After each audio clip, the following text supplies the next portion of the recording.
Hi, today I'll be showing you how to get the most out of our performance line chart.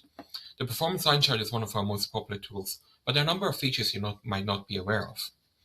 So, to begin with, I've added a couple of funds into our active list, as well as an indice. But what I'll be showing you will also be relevant for portfolios. Next up, I've chosen performance line chart here on the right, and I can then choose the performance period. Normally, it will say year to date, which will be from January up until today, but I've changed it to be start of data, meaning it'll go as far back as possible, which will usually be the launch date of the youngest fund within the list, in this case September of 2015. We can then add in additional periods, up to 4, and have them be various different periods, such as 10-year, 5-year, and 1-year performance period. This will add in 3 additional charts into the one report.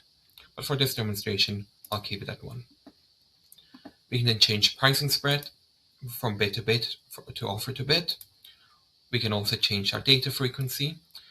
Daily frequency will give us daily data points, whereas weekly and monthly will give us less data points and average out the performance figures. So if you're wanting to analyze over longer periods of time, you might want to change it to quarterly or monthly. Next up, we have the base. Normally, it'll be a percentage change base. We'll just tell you how much it's changed in a percentage, but we can change it to index lump sum, where we can add an initial investment value. So let's say we initially invested £10,000 into these set of funds. It will then tell you how much you've actually gained in pound value. Next up, we have relative/moving average.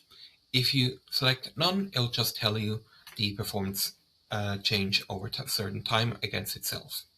However, if I choose relative, I can then change it to anything within the active list, which is why I've chosen an index, so I can have the performance be compared to the UK price index, and that will be the base of all our performances. You can, however, choose a different index if you like. If you choose moving average, it will again compare it against the selected index, but I will choose the average performance of those and continue moving that average. I'll keep it as relative for now. Logarithmic scale, this will change how it's analyzing the data on a logarithmic basis from none to auto.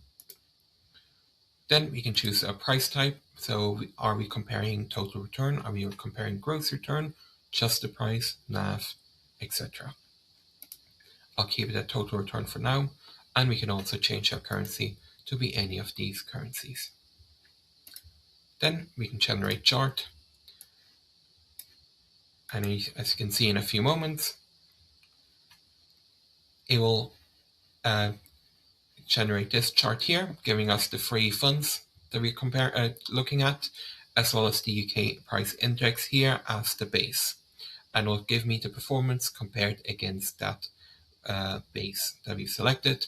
And if you select 2 different points, it will also give me the growth in the value compared to our initial £10,000 investment. So yeah, that's how you can get more out of our performance line chart. Hope that this has been helpful to you.